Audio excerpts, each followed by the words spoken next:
चलिए हम लोग देखते हैं मूल अधिकार भाग 5 और 6। 1 से 4 तक हम लोग पढ़ चुके थे। अब 5 भाग 5 और 6 में हम लोग देखें। 5 में है संस्कृति एवं शिक्षा का शिक्षा संबंधी अधिकार, जो अनुच्छेद कितना में है? अनुच्छेद 29-30 में है। तो 29-30 अनुच्छेद कह रही है कि अल्पसंख्यकों के लिए खास के बना हुआ है।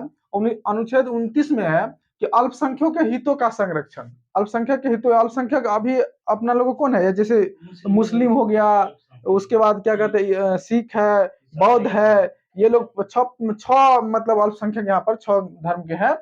तो पूछेगा भारत में अल्पसंख्यकों की संख्या कितनी है, तो 6 है धर्म के आधार पर। तो अब कहने के मतलब अल्पसंख्यक कहते किसको है? जो कम आबादी में रहता है उसी को ना अल्पसंख्यक बोलते हैं। लेकिन 29 में कहता है कि अल्पसंख्यकों के हितों का संरक्षण, यानी उसको सुरक्षित कैसे रह सकता है। तो कोई भी अल्पसंख्यक वर्ग, यानी कोई भी अल्पसंख्यक वर्ग क्या करेगा? अपनी भाषा, लिपि और संस्कृति को क्या करता है? सुरक्षित रख सकता है। अपनी भाषा, लिपि को क्या करेगा? सुरक्षित रख सकता है। ये उसका अनुच्छेद क्या दे रहा है? अधिकार दे रहा है।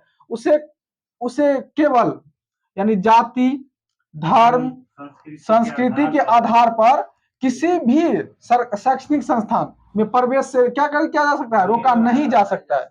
अब इस तरह से जाति, धर्म, संस्कृति के आधार पर उसे किसी संस्था में एडमिशन या प्रवेश लेने से नहीं रोक सकते हैं। अनुच्छेद 30 कह रही है कि शिक्षा संबंधी संरक्षण।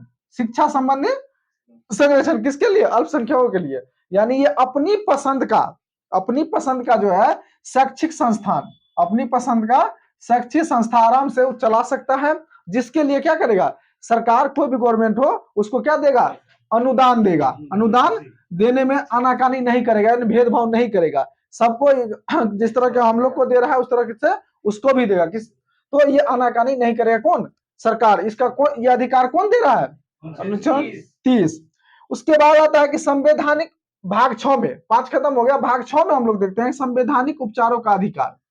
ये अनुच्छेद क्या है? 32 है। अब 31 में तो पता ही था कि क्या हो गया, यानी संपत्ति के अधिकार को हटा दिया गया था। तो अनुच्छेद यहाँ 32 क्या है? संवैधानिक उपचारों का अधिकार। इसी में क्या होता है कि अनुच्छेद 32 जो है ये मौलिक अधिकार के संरक्षण, यानी आपके मौलिक अधिकार को कोई हनन होता है तो उस समय आप क्या कर सकते हैं?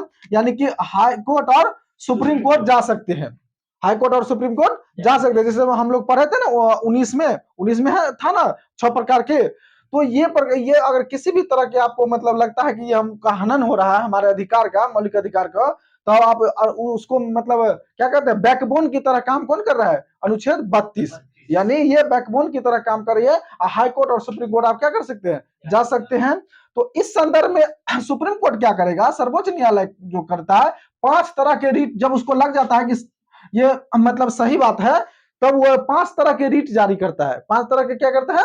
रीट जारी करता है। जो पहला होता है बंदी प्रत्यक्षीकरण, दूसरा होता है परमादेश, तीसरा होता है प्रतिषेध लेख, चौथा होता है उत्प्रेषण, 5वां होता है अधिकार पृष्ठा लेख। तो इस 5 तरह के यहां से क्वेश्चन आपको आ सकता है कि मौलिक अधिकार में सुप्रीम कोर्ट, हाई कोर्ट में कितने प्रकार की रीट जारी कर सकता है? तो 5 प्रकार के। कितने प्रकार के?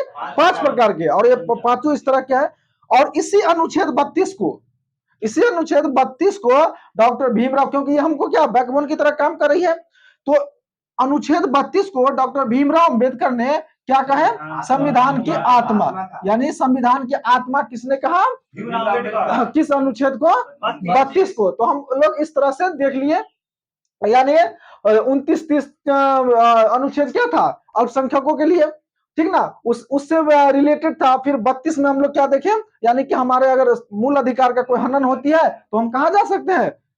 सुप्रीम कोर्ट या हाई कोर्ट जा सकते हैं। अगर उसको लग जाएगा तो 5 प्रकार के क्या जारी कर सकता है? रीट जारी कर सकता है।